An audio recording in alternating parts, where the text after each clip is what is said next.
Investiture of the Gods, Chapter 91. So let's set the scene. It all kicks off with the zoo commander, Ziya. Yeah, he's on the High Commander's platform, the Jiangtai, and he launches the first move. And it's atmospheric. More than just a regular attack, then. Oh, much more. The source material talks about the wind whipping up, black fog rolling in, thunder. But the key here is the structure he creates. It's called Heaven's Net, Earth's Snare. Tianluo, Diwang. Exactly. Think of it as a complete spiritual lockdown of the battlefield. It's a signal that you can't just fight your way out. You're now fighting the environment itself. You're fighting Ziya's will. Okay, so this massive magical net is cast. Who are the first to test it? Well, the first casualties are two generals, Gao Ming and Gao Ju. They try to charge the zoo lines, and Ziya's response from up on that platform is just immediate. He uses a special weapon, right? The Deshen Bian. The God-striking whip. And you have to understand, this isn't just a whip. It's basically an instrument of divine judgment.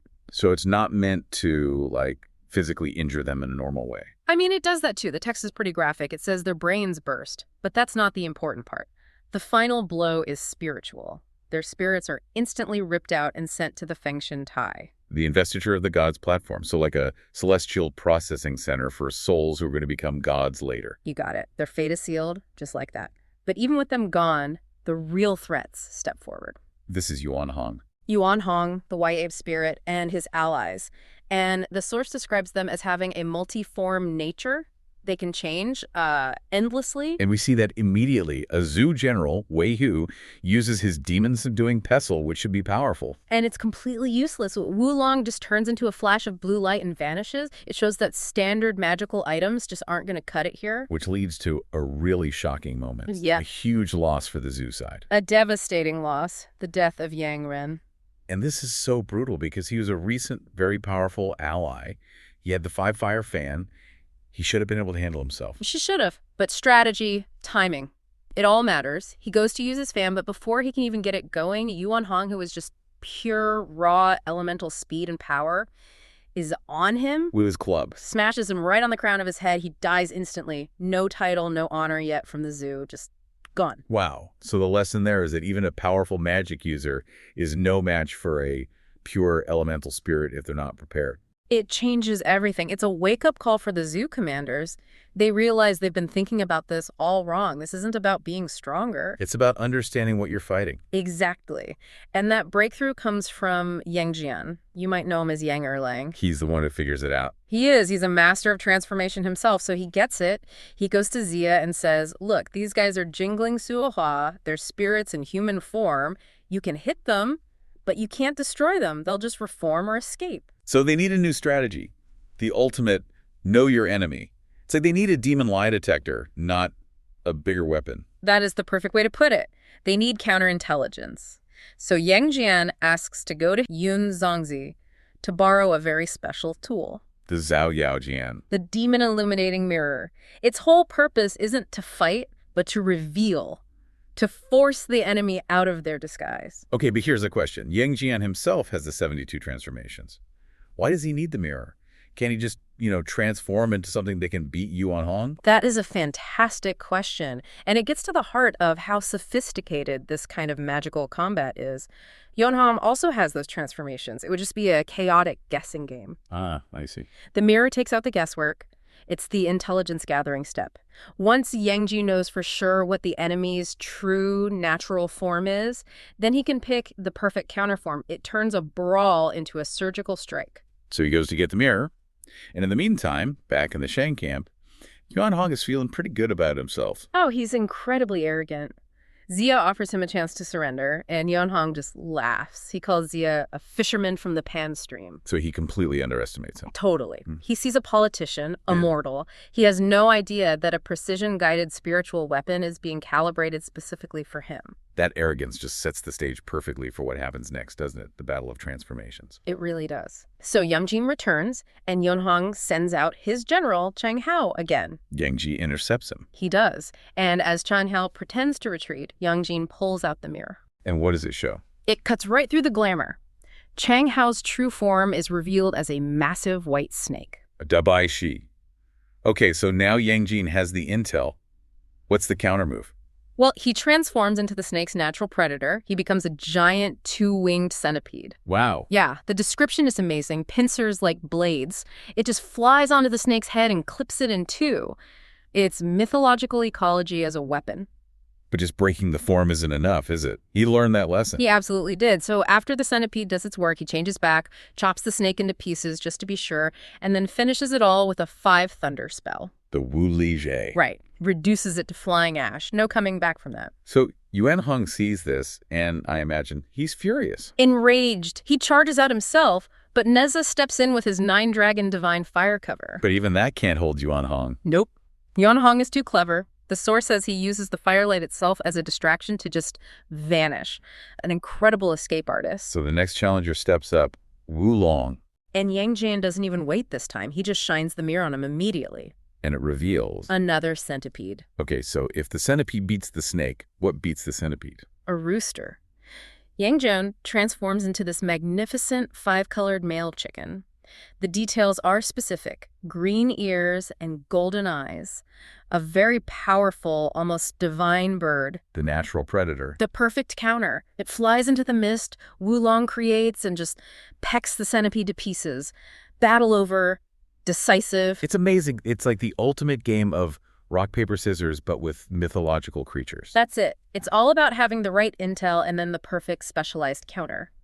But while this is all happening on the battlefield, the really interesting part is the effect this has on the human soldiers in the Shang army. Right, the internal collapse of their command. You've got these loyal generals, Yin Paopai, Lu Renji, and the others.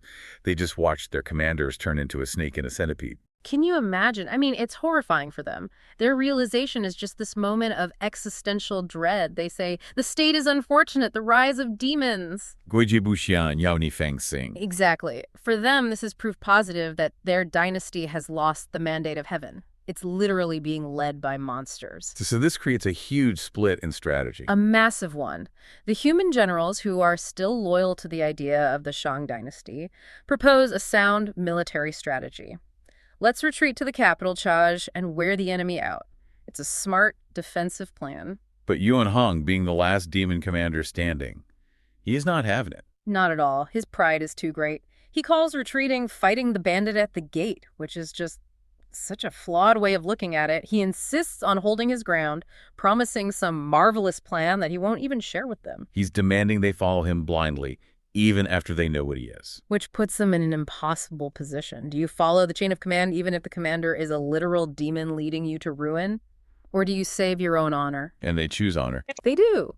Lu Renji and Yin Chengxi decide that if they're going to die, they will die honorably at the capital for their country, not for some monster. So Lu Renji comes up with an excuse to leave. He volunteers to go to the capital to expedite grain supplies. A perfect cover story. But he has absolutely no intention of ever coming back to serve under Yuan Heng. It's not desertion then. It's a moral and strategic retreat. It's a statement that true loyalty is to the honor of the institution, not to the corrupt individuals who happen to be in charge of it at that moment. Jiang Ziya is leading the Zhu forces, and they are, organized, they're disciplined, but then they run into this anomaly, a single man who almost brings their entire campaign crashing down in one night. We're going to trace the story of this warrior, the giant Wu Wenhua. We'll get into just how huge this guy was, the terrible mistake the Zhu forces made when they first met him, and then the incredible tactical genius it took to finally bring him down. It's a perfect lesson, really. It shows you that raw power, it can give you these spectacular short-term wins, but without any kind of strategic depth, it just leaves you so vulnerable. Okay, so let's start with his arrival. Who was Wu Wenhua? Where did he even come from? Well, he just sort of shows up. He answers the official recruitment call, the Zhaoxian Bang in the capital, and gets sent straight to the front lines at Mingjin. And the descriptions of him are they're off the charts. He's not just big. No, he's a marvel. Yeah. The text says he's several zhang tall. A zhang is about 10 feet, so you're talking about a man who could be, 30, maybe 40 feet tall? A literal giant. He looked like a golden warrior. In the logistics of just keeping him on the field, that's what gets me, the detail about his diet. Duncan Xenu, he ate an entire ox. An entire ox for a single meal. Forget paying for his armor. You have to run a whole ranch just to feed the guy. Exactly. He's basically a human siege engine, and that's how he acted when he arrived. He immediately steps out and challenges the Zhu army. And of course, the one to step up is Jiang Ziya's disciple, Long Zuhu, Dragonbeard Tiger. Right. And you immediately get this clash of scales. Wu Wenhua just towers over him and instantly starts mocking him, calling him a shrimp spirit, an animal. Pure psychological warfare. And Long Zuhu, well, he does what he does best. He throws his stones. But Wu Wenhua's weapon, that's the real source of terror here. It's a huge rake, a paipamu. A rake. Yeah, but when he hits the ground with it, the tines sink 3 or 4 feet deep. I mean, imagine a weapon that literally reshapes the terrain with every single swing. Wow. But there's a weakness there, right? Even in that first fight, they spot it. They do, and this is the crucial part. For all his power, the text says he's slow to turn, Zuan Shen Bu Huo. He's just too big to be agile. So it's a classic trade-off. All power, no speed. Exactly. And Long Zuhu is smart. He doesn't try to fight him head-on. He stays on the giant's flank, pelting his legs and his waist with stones like 70 or 80 times. And it works. He actually makes the giant retreat. He does. Wu Wenhua has to fall back about 20 li to recover. And this is where the whole story turns. This is the moment of the fatal mistake. Because they won the skirmish. They won the skirmish, and they completely misinterpreted what happened. They saw the giant run off, wounded, and they just dismissed him. The exact phrase is, Da Wu Yang, big but useless. Big but useless. Ouch. So Jiang Ziya just writes him off. He fails to investigate further. He treats him like a minor nuisance, not a strategic threat that needs a specific plan. They figured, okay, we know how to beat him now. And that underestimation is what cost them everything. Because you don't adjust your defenses for a threat you think is useless. Precisely. And Wu Wenhua wasn't useless, he was just angry. He goes right back to his commander, Yuan Hong, and proposes a night raid. He promises it will work. And Yuan Hong not only agrees, he adds a little something extra, right? Some kind of mystical element. He does. He releases a demonic aura, a Yaoqi, over the zoo camp. What does that actually do? Is it just for atmosphere, or does it have a real effect? It's both. Tactically, it creates this sort of fog, this confusion. It makes it almost impossible to see what's happening in the dark. But psychologically, it's devastating. It creates sheer panic. You're not just fighting a giant anymore. You're fighting something unnatural. So the raid begins. Second watch. Pure horror. It's not even a battle. It's just destruction. Wu Wenhua doesn't need tactics. He just walks into the camp and starts swinging that rake sideways. All their defenses, 7 layers of barricades, deer horns, they just swept away like nothing. And the cost. I mean, you have to pause here. The sources are so brutal in their description. They don't hold back. It says corpses covered the field and blood flowed like a river.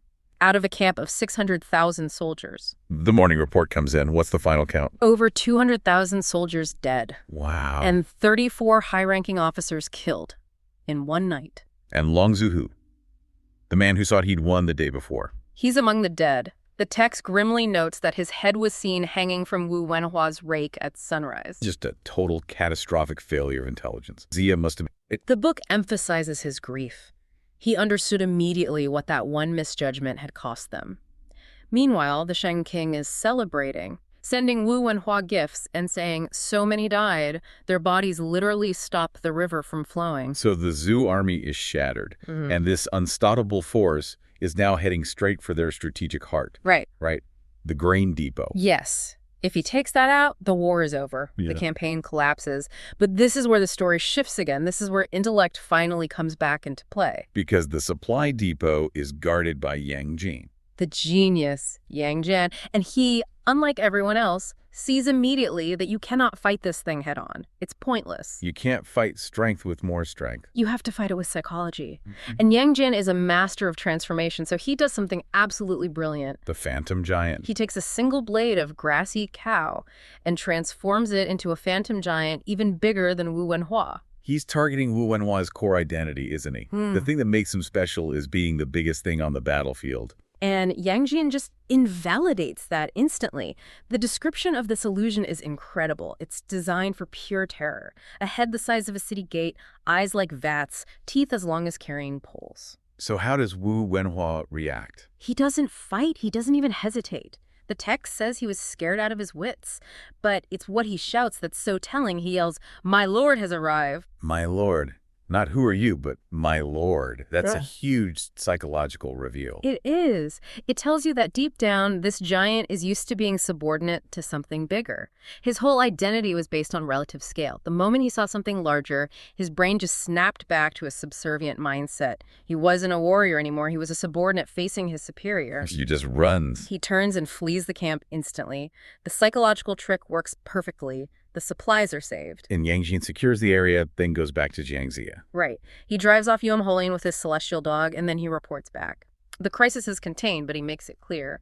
The new #1 priority has to be eliminating Wu Wenhua for good. They can't risk another miscalculation. They need a permanent solution, a trap. An inescapable one. And this is where the planning becomes incredibly meticulous. Yang Jian himself goes scouting. He travels about 20 miles, just searching for the perfect terrain. And he finds Panlong Ling, coiling Dragon Ridge. What made it so perfect? Its shape, its geometry. It's a narrow, winding mountain path. Critically, it's a two-way path, so if you can block both ends. You've created a kill box. Exactly. A containment vessel. There's no escape. He can't climb out. He can't go around. He's trapped. So they have the location, and now they have to build the trap itself. This isn't just a few guys with ropes, is it? No, this is a full-on military engineering project. Jiang Ziya sends 2,000 men. They pile up huge amounts of dry firewood at both ends of the ridge. To create walls of fire. Right. But inside the ridge, that's where the tech comes in. They lay fire starters, bamboo tubes with long fuses, and this is the key hidden fire cannons and rockets. Wupao and Hujian. So they're using explosives. They realize that swords and arrows are useless. The only way to beat this kind of brute force is with overwhelming technological force. Incineration. It's the only way. The human cost of trying to fight him conventionally was 200,000 lives. They weren't going to make that mistake again. The only way to stop the physical anomaly was to, well, unmake it with fire. Okay, the trap is set. Now they just need to get the giant inside. The decoy operation. And again, it's pure psychological bait.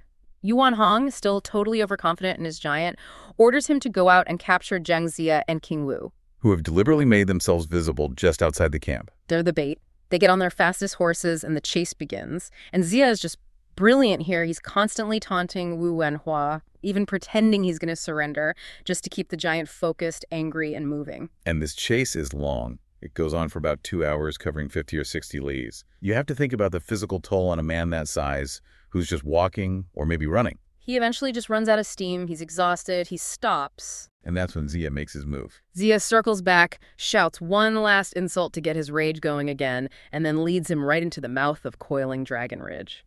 And Wu Wenhua, totally blinded by exhaustion and rage, he thinks he's finally cornered them.